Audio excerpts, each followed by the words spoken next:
Welcome back to Elevation Perspective. My name is Mark, joined tonight with Dan and Frank, talking about the Mets. A much better week, 4-2 overall, 4-1 since our last podcast Monday night. Four wins in a row to get to 26 and 33 overall. Still an uphill battle, but a nice positive week. Dan, throw it to you first here. What'd you think about the last week in Mets baseball? Jekyll and Hyde, this team. They break you one week, bring you back in the next, probably break us again the following week, and then get us back in 2 weeks. But we're on a high right now, so let's enjoy the high. It's a good 4 game win streak. I liked what I saw from a lot of the young pitchers. They weren't great, but especially from young guys, they were good enough. They kept doing games. Christian Scott was strong in his start. A lot of encouraging signs lately. Christian Scott earned his first major league win. I think it was start number 16 for his career, so kind of crazy there, but he's been really good overall. He's like 2.97 ERA and 38 strikeouts across 30 innings, so he has been a massive bright spot, like you just said. The best part is it's his first year off Tommy John, so you know you're not getting him at his best yet. So ideally, there's probably more to come down the road. It's still the Marlins that they swept, you know what I mean? Like it's still the Marlins. Like I don't know. It feels like, and this is weird to say, but I feel like the opponent doesn't matter. Like Yeah. they like Dan said, they are so Jekyll and Hyde. Like I'm not even like we did that whole thing a few weeks ago where we were like, all right, they have this bad team and this bad team and this bad team, and they had, like 2 weeks of bad teams and it didn't matter. And then they had a great week against the Yankees, who are obviously a great team in the American League. They got swept by the Marlins last week. They sweep the Marlins this week. I'm starting to really understand that the opponent really doesn't matter for this team. It's more about them than the other team, which is great because that means they can control how they're playing. You know what I mean? And I like that. You know, as a fan of the team, I like that. But then you look at, okay, well, they've controlled how they're playing all season and they are 7 under. So, I think you take the goods with the bad. My takeaways from this week, if Jalen Brunson didn't exist, Juan Soto would be my favorite player playing for any of my sports teams right now. He is amazing. He is awesome. You Uh, run out of words to say with it's it Soto. really, you really do. You watch this guy play every day. He has 9 home runs his last 15 games in this lineup where no one is helping him. He is by himself essentially. I don't know why he's seeing anything. Team should not be throwing him anything, but he is just capitalizing a grand slam on Sunday to cap that Mets victory. He's ridiculous. He's still so young. You just want to see a nice core of talented players around this guy, and we could be a really serious team for years going forward. I got all excited last week about Jared Young's return. He is back, looking really solid at 365 on base percentage over his last 7 games. He had a home run on Saturday. I think he's a real player. I really do. I know like a lot of it is kind of like Mark, knock it off. It's Jared Young, but like I think he's a legitimate big league bat versus right-handed pitching. I feel like he's a nice asset to have. I'm excited that he's back in this lineup. No, he consistently hits the ball hard, which again, we say it with a lot of guys who don't follow success, but like that's usually what you look for. Most guys who hit the ball hard a lot usually have success, and in his limited time, he's done that. We have some more reinforcements pretty close now. I saw Francisco Alvarez is supposed to start a rehab assignment on Tuesday, which is pretty crazy because he had knee surgery, what, 2 weeks ago now? This is like the quickest recovery I've ever heard of from a torn meniscus, but that's awesome. I don't want to give Hayden Sanger like any kind of negative feedback right now. He hit his first big league home run, good for him, but it'd be really, really nice once we have Alvy back and Torrens is not playing every single day. And also Jorge Polanco, currently on a rehab assignment, supposed to join the team in San Diego over the weekend. So if he, like I was saying previously, if he's 70%, 60% of the player he was last year, huge jump to this offense. I'm sure we've talked about it plenty of times, but like there's no other than like Lindor and a little bit of time when we were talking about Soto earlier. None of these pieces like, oh wow, that guy will change your offense. But when you keep adding like two or three guys who are like, oh, he's a nice help, you see what it does to a full lineup, like 1 through 9. When guys like Marcus Semien are now at the bottom, he's also on a little bit of a hot streak, by the way, so good for Yeah. Marcus. But like Marcus Semien is a guy you want batting in the bottom third, and we saw him batting in the middle of the order. So having more guys that you can just deepen your lineup with, it always helps having more good bats. Did you guys see the Luis Robert update by any chance? I've seen nothing about that man. So Stearns was asked about him. I shouldn't laugh, but he said Luis Robert has received a series of injections and has no timetable. Injections of what? Yeah, I'm assuming like cortisone shots. I don't know what that means. probably. He didn't really elaborate. All right, so he's not coming back. Like you Yeah. just assume he's not ever going to play a game in the Mets uniform again. Congratulations, did better than Jed Lowry. That's a Mm. mark that we as Met fans hold as super important. So good job, Luis Robert. You did that.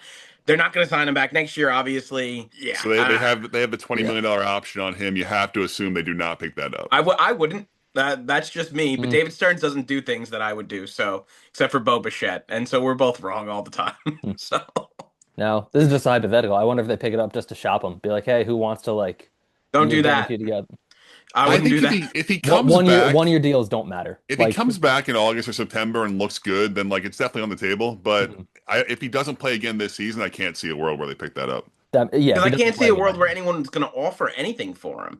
Like, even if he does come back in September and has a great month, it's like, oh, Luis Robert had 5 home runs and 5 stolen bases in September. It's like, all right, but he missed the entire season. He's got injury Mm. problems all the time. No one's going to give up real assets for that. I don't But know. No. Obviously, I don't know, but I wouldn't even think of it as a trade, Frank. I would think if he showed that in September, I would say he can come back for our team next year. Like I don't think like if it's just health as the problem, yeah, he's a guy who gets hurt every single year. our But our outfield is set without him right now. yeah, That's just my opinion. Like at this point, I don't want to see AJ or Benj go anywhere. I think for the first time with Beatty and Vientos, we're about to see somewhat of a roster crunch here where Jorge Polanco, I think Mendoza said he's pretty much only going to DH here because of the Achilles issue.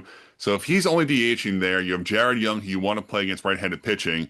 Vientos over, I have this written down here, over his last 10 games, a 154 average, his last 15 games, a 207 average, his last 30 games, a 216 average. So Vientos has been consistently bad now for pretty much a month. The power's still there with 5 home runs, but I think we're going to see it where Vientos at least will lose some time here. Beatty still plays a premium third base there, so he has a little bit more leash, I think. But what do you guys think shapes out here with Vientos, with Beatty, Jorge Polanco, and then maybe even a Ryan Clifford who's heating up in AAA?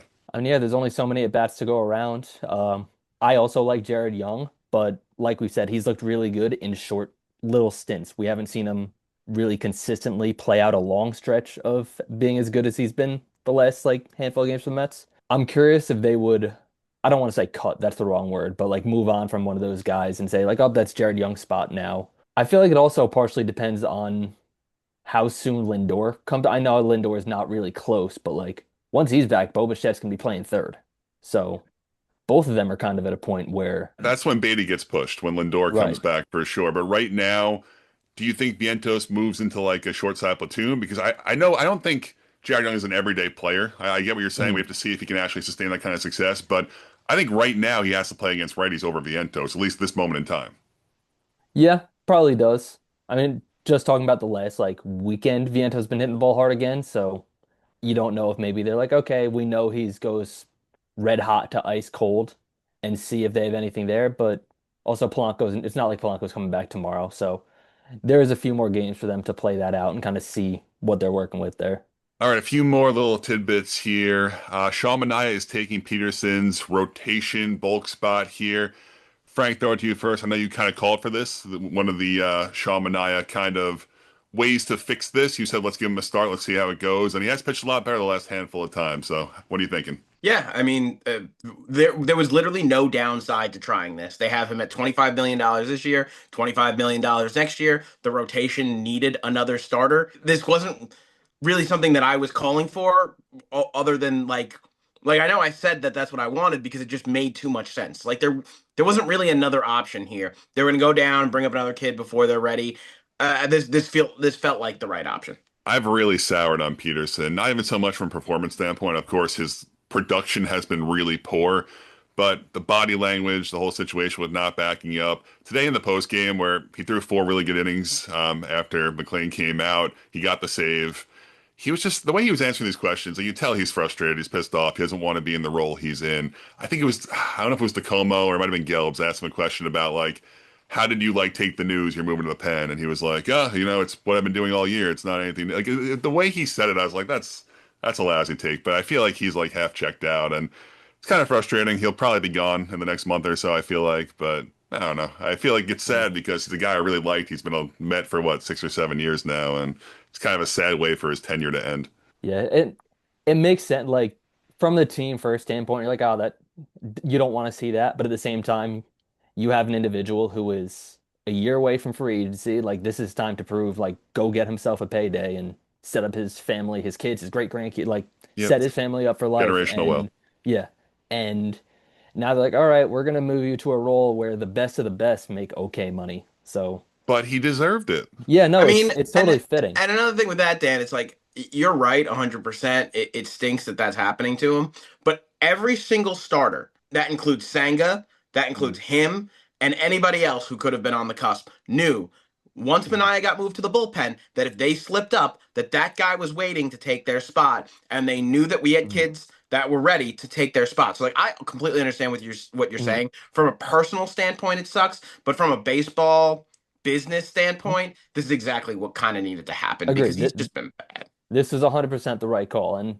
again, it's only one game. He pitched really well out of the bullpen today. Four shutout innings, got himself one of those like extended saves. Just going back to Mania. If Mania has even a little more velocity back, which it looks like he's had last couple outings, like that could be a difference maker. And right now, David Peterson has been the opposite of that. So why not try it? And staying with the bad here in the rotation, a few more names to bring up. McLean was better on Sunday, but still pretty shaky. 5 innings, 1 run, but let up 5 walks, only 2 strikeouts.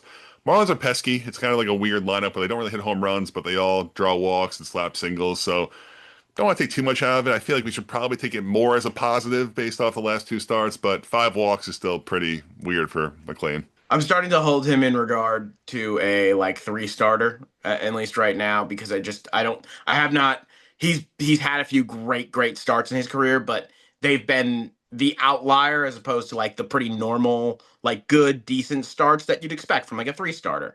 Are you That's what he's saying going forward you view him that way? No, I'm hoping that he puts it all together. But right now, what I'm taking away from him is he's either not ready or he's just this. I don't know what it is. So I'm not saying he can't be that in the future. But to me, what we've seen production wise, and I'm not saying the stuff is obviously crazy. Like I'm not gonna front. We all thought he was gonna take a step this year. He hasn't taken that step. And last year, what he showed us was this same kind of level of inconsistency where, again, statistically he hasn't been that amazing. Like he hasn't been that amazing. He was flawless last year. He wasn't flawed. I don't know. I don't I know. don't think there was a single bad start last year. This year has been it's just been very Mm. inconsistent. He'll show you the great stuff for 3 innings and then he'll collapse in 1 inning. It just he's just I don't know. He doesn't seem like an ace right now to me, and it's still very early in his career, like very early in his career. But for right now, I'm viewing him like a three starter. And today he went out and did three starter things. So good job, Nolan. My counterpoint to that, I think we got spoiled by Jacob deGrom as to what an ace is. It's Guy been like the top tier pitchers have stretches like this from time to time. This is it's the first time we've seen it in his career. Back-to-back duds. That's obviously he only has a handful of starts in his career. What is he at? Like maybe yeah. It's not just So Jake. We're used to the one thing this organization can hang its hat on is used to starting pitching coming up and mm, dominating from the jump, you know?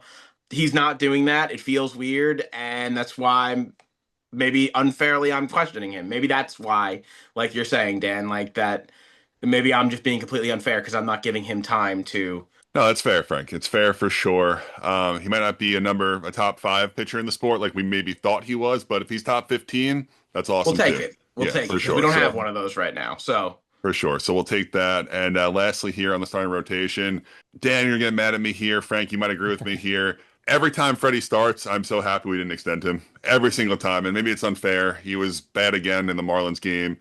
4 2/3. He just throws so many pitches. Everything's fouled mm. off on him. He's the least efficient pitcher I've ever watched. He's obviously really good. Like, he's obviously really talented. But you watch this guy pitch, and I'm just like, this is agonizing. This is hair pulling. Every guy is full count. Every guy's fouled off 4 times, and it's the Marlins. There's teams that you just got to go out there and shove, and he's not doing that. I think one of the things about him is it feels like he's pressing right now. Like it feels like he's really pressing. Like he knows that contract is coming up, and it looks like he knows it's happening. You know what I mean? He's throwing a lot of pitches in these innings. You know, the 5 inning Freddie nickname is starting to stick. I don't know. To me, it feels like he's really pressing, and let's do something about that. You know what I mean? Let's Mm. let's hire a sports psychologist or something like that. Let's get in that head and help him out because I don't think it's a talent thing, truthfully, with him. Like I don't, it doesn't. And do you think the stuff looks bad? Like, do you think it looks different? Because when you try and figure out what's wrong with the guy, right? That's the first thing you look at, and to me, it hasn't looked that different. I think the strikeouts are down, which kind of link Right, but switch is the stuff. velocity down? It fluctuates. Some days he throws 98, some days he throws 92. Like Yeah, he's kind of all over the place. Yeah. yeah. But I feel like that's always been him. I Yeah, I don't feel know. like he's always been a guy that like heated up because I remember he started what I think like his last three opening days were all in New York just because the Brewers opened against us, then in Yankee Stadium. And I feel like I'd always like you'd turn into those games like, oh, he's throwing like 92 and 93. And like I thought he threw more than that. Then by the time you get to like June, July, it's like, oh, there's the 95, 96 that I would expect from him. But backtracking to the original point, it's probably helpful for the Mets that they didn't extend him right now. Financially, he's probably not looking at the contract you were thought you would be giving a guy like that. But at the same time, like, and there's like, oh, this guy's really struggling. Is like he's giving you a 3.5 ERA. He needs to go deeper into games. That part is obvious. There's no real argument against that. But again, if this is the worst you're gonna get out of him, you're probably pretty happy with that. All right, let's go into last week's predictions here. We had three. We'll start things off with Nick Morabito. We can kind of all have a conversation here and see how we want to feel about it. So the prop was Morabito gets his first big league hit. He was sent down before the next game was played. Frank took the under. Dan and Mm. I took the over. Frank, do you want to claim this point for Nick Morabito not securing a hit? I So say give it to him. I thought about this, and one, I think I'm in last place, so it only feels right to like help out the week here. But the second thing is we were literally talking about how many games he might get in, and we said two, probably one. So I feel like zero Mm. is not that much different from one. But listen, it's two against one here, so I will let you two have the discussion. I will bow out. I've made my case. It's up to you two. I'm okay with that. I vote yes. He saw the roster crunch and he was like, I know who's going right now. That's totally fine with me. But also, I thought the opposite. When Tyrone Taylor went down, I was like, okay, Morabito suddenly has an important role. Then he was gone for Eric Wagnerman the next day. So I didn't really, that didn't bother me. Like he was, like I said, he looked so overmatched. He looked terrible. But I was like, And you know what? Right call too, because Waggerman Yeah. homered first game, so or second game. Wagaman and Jared Young are an elite platoon Yep. DH option. That's really exciting. Also, it's been really nice that obviously the first handful of weeks of the season, we had these weird platoons going on where Benj wasn't allowed to play against a lefty, and we had Austin Slater and Andy Ibanez and random righties that were all terrible. They've just been letting the lefties play. Ewing and Benj have been playing against left-handed pitching, and today Benj hit a home run to dead center field, lefty lefty. It was really cool. Ewing's not doing incredible, but I just like the opportunity that they're getting to play. How do you know they can't do it unless they don't do it? So give them a shot. I agree. I feel like once they both showed they were comfortable at the major league level, that's when it's like, all right, like leash is off, just go get them. All right, so we will give Frank the Morabito point then. Next up here, Bo Bichette. We had the hits at 3.5. Dan and I took the over. Frank took the under. Bo had two hits. So was terrible once again Ugh. this week. He had the three hits on Monday, but it didn't count for us. We started things off on Tuesday. So Frank gets a second point there. And last but not least here, the Mets 2.5 wins. I had the lone over there. The Mets went 4-1. So I'll take that victory. Dan, unfortunately, over for you. You were red hot, but the Mets were winning, so it's a good kind of trade-off. I'll take that. You'll take that. I Okay. was very glad to be wrong about Yeah. the last one. No, that's a good miss. Uh, I hate being the one that comes up here that's like, yeah, I'm just gonna take the under because it just makes too much sense. Now maybe it's starting to make less sense to take these unders, but I'll see what you All have right. cooked up this week. Before we move on, the one comment I want to make, because I think I've said it in every single episode. At some point, Bo Bichette's going to get an OPS over 600. And I'm going to say it every week until he does. And it might take until August, but I'm going to say it every single week until it happens. An update on the standings now after Frank got 2 points and I got one. I have 16, Frank has 14, and Dan has 13. Ooh, I should have taken Close. away the Morbido point. I did add the disclaimer that I was in last No, place, and that's I Dan voted jumped on for the it. opportunity to give you the point. No good deed goes unpunished. All right, this next week we have 6 games out west with the Mariners and the Padres. This to me feels like the first real test of the season, pretty much, because for the longest time we were sitting there like, awful schedule for the next 6 weeks. You got to make something happen. They, of course, did not. They're still 7 games under. But now reversing two teams that are probably playoff teams, and the Mariners and Padres. So starts off tomorrow. Hancock, Gilbert, and Kirby, three talented righties in a tough ballpark to hit in. So it's gonna be tough. Yeah, I mean, kind of the nail on the head. That's your first, like, okay, like, we know they're hot. They just had a good month. Let's see how they stack up against, like, real competition on the road. Should be fun. Wish they weren't starting with a bullpen game, but It might such be is two life. bullpen games. Mania tomorrow, and then I think they said Tong in some capacity Tuesday. So it might be both bulk. We don't really know exactly what's happening right now, but we know Mania is getting the bulk tomorrow behind, I think Austin Warren's getting the first inning. Could be fun is definitely an interesting way to put it, Dan, because with they have three really good pitchers lined or two really good pitchers lined up against us. It might not be fun at all. It might not be fun at all the way this team has been. Like you had said, Jekyll and Mm. Hyde at the beginning of this episode. Well, if nothing else, we have Juan Soto. That's true. It might not be winning baseball, but that will be We fun. got three righties and Juan Soto, or three righties pitching against us and Juan Soto. So you're right about that. We'll throw it to Frank first. Marcus Semien, 3.5 hits in the 6 games. He's red hot. He had over 290 last week. I don't know if you guys seen these like crazy splits, but with no one on, he hits like 100. With like one guy on first base, he hits like 200. But with runners in scoring position, he bats like 360 so far this year, something crazy. No pressure. He just doesn't care. But the second you give him an opportunity, he's like, all right, time to lock in. Do we have pitchers lined up for the weekend series or like any of those pitchers? Is he seeing any lefties this week? I don't think we know. I mean, the Padres rotation, who's even in that anymore? I know Pavetta's hurt. Mm. They have Michael King, which will probably get him. Michael King, Griffin Canning, Randy Vasquez, Walker Buehler, Lucas Giolito. That's a bad staff. That's a Yeah, really, that's not great. I love Griffin Canning. yeah, we love Canning, but he's not good. How has he done this year? Because he was definitely a good Met until his leg I did know he that thing. pitched against the Nationals today. Today, Canning went 5 innings, 3 earned to fall to 0-4 with a 7.16 ERA. 716. All Nice. right. So if you were on the fence, Frank, I feel like hearing those Padres pitchers should probably push you over. Mm. Yeah, my problem is the three good righties they face, in the beginning of the week. But what did we say? Four was the number. 3.5 hits, All right. over under. So I need a four. I need four hits. I'll take the over. Okay. So Frank will take the over. Dan, 3.5 hits, Marcus Semien. I'll take the over too. Love Semien versus TBD. Love the matchup. All right, so I'll be the negative one then for the first time probably in these predictions. I'll take the under. I'm really happy with how he's been playing. He's drawing walks also, so that's really, really good. I just think Gilbert and Kirby are probably going to carve him up in Seattle where no one really can hit. So hopefully he does all the damage in San Diego. That'd be wonderful if he gets 4 hits in that weekend series, but I will take the under. I'll say he gets 3 hits or less. I'd say hopefully he just does damage the entire week. You know what I mean? Why For wait till after sure. Seattle? It was more Four-hit game so tomorrow. I just don't think it will happen Oh in the yeah, first okay, I three. go. So hopefully he goes crazy in the back end. I'll go 4 for 5 tomorrow. Yeah. All right, we'll throw it to Den for number 2 here. Sean Manaea is the bulk guy tomorrow. In tomorrow's game versus the Mariners, 3 2/3 innings. Over or under for Sean Manaea? I'm gonna take the over on that because I think again, if velocity is up and he's pitching like he's been pitching better, I'd like to think even if the game goes poorly, like if he struggles, he's just gonna wear it Yeah. because you don't want to in a bullpen game especially, you don't really want to like beat up the rest of your bullpen to try to salvage.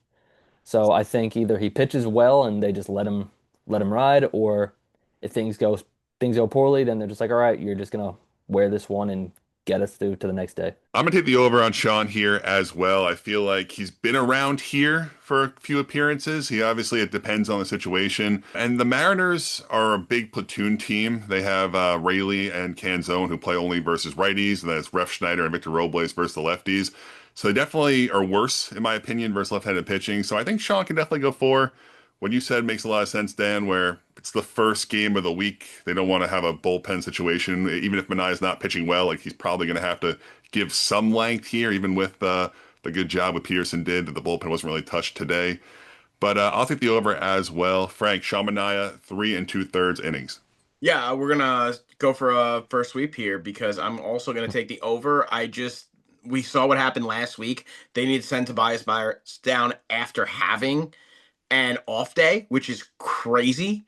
Like they need guys to go longer. So I think Dan's right. Manaea's gonna wear this whether he's great or not. So I don't know necessarily if he's gonna be good or bad, but he's going. That was a good point to bring up on Tobias Myers. We didn't talk about that earlier. Pretty surprising to see him option down in AAA. He hasn't been like incredible, but he's definitely been very serviceable. He's a big league pitcher. Mendoza said his outings are going to be more scripted at AAA. Dan, how did you read that? Did you think that was like he's going to become a starter? Like, how does more scripted? What does that mean to you? I wish I remembered which beat writer it was, but one of them tweeted that like speaking to him just like off to the side, like not during an interview or something, that he had previously mentioned if he was going to get fully stretched out to start, he would need to go to AAA to do that. Oh, okay. And yeah, and again, I wish I remember who tweeted it, but either way, that leads me to believe they want him stretched out. And last but not least, here the third prop, going back to Devin Williams at 1.5 saves. Now, I'm not sure if he's done this yet. Truly, I don't know if he's had a 2 save week. Combination of our poor play and just not having many save opportunities, even when we are playing well. But I'm gonna hit the over 1.5 saves. I'm gonna say that Devin Williams secures 2 saves for us this week. Frank, what do you think? Devin Williams 1.5 saves. I hate this. I truthfully hate this prop. Saves are so not they're not so random, but they are like there's a lot of randomness to it. I'm just gonna take the under because I feel like you just said it. You don't even know if he's done this year, and I can't tell you if he's done it or not this year either. But like most closers probably have like one time closers not named Mason Miller probably have one maybe 2 weeks this season with 2 save weeks, right? So yeah, no, I'm gonna take the under. It's not something that happens in general unless you're the elite of the elite on an elite team. Dan, Devin Williams, one and a Well, half saves in the 6 games this week. well, if he hasn't done it yet, no time like the present, right? Why not take the over? But mainly with the teams they're going up against, if they're gonna win, it's probably gonna be close games. So if there's a week for him to get opportunities, it's this one. He's got 8 saves on the season. It's not even that bad. I thought it was like 5 or 6, honestly, but Mhm. 8 saves entering June, like he's pacing out okay. Yeah, for a team that doesn't really win too often, that's impressive.